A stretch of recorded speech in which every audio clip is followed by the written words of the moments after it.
اللہ کے سامنے سجدہ ریز مسلمان، اے کوئی توبہ کرنے والا مسلمان، اے کوئی اللہ کا محبوب و مقرب، ہم اس سے منگنی کرنا چاہتی ہیں، وہ ہم سے شادی کر لے۔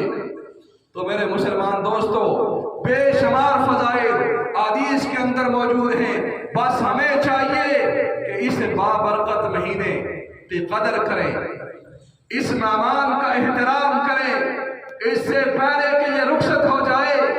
یہ ایام معدودات ہیں، چند گنے چنے دن ہیں، 29 یا 30 دو گزر چکے ہیں، 28 باقی ہیں، ان کی قدر کر لو، ان کے اندر عبادات ہوں، تراویح ہو۔ افسوس یہ ہے کہ رمضان میں بھی نمازوں سے دور ہیں، ہمیں فکر نہیں ہے۔ رمضان میں بھی میوزک ہمارے موبائلوں میں چل رہا ہے، ویڈیوز چل رہی ہیں۔ ایسے روزے کا فائدہ نہیں ہے۔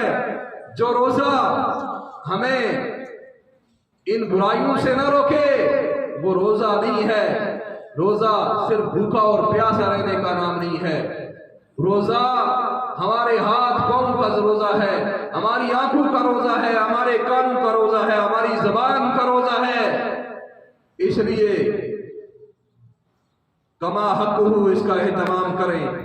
تلاوت ہو، قرآن کی تلاوت 4 صفحے ہر نماز کے بعد پڑھیں، ہر نماز کے بعد آسان طریقہ ہے۔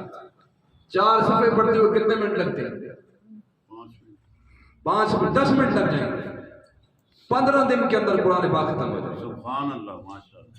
15 دن کے اندر ایک قرآن پاک ختم ہو۔ یہ اللہ کی کتاب ہے، یہ کتاب ہدایت ہے، لیکن ہم اتنے ظالم ہیں، ہم موبائل کو وقت دیتے ہیں، ہم اپنے گھر والوں کو وقت دیتے ہیں، ہم اس قرآن کو وقت نہیں دیتے۔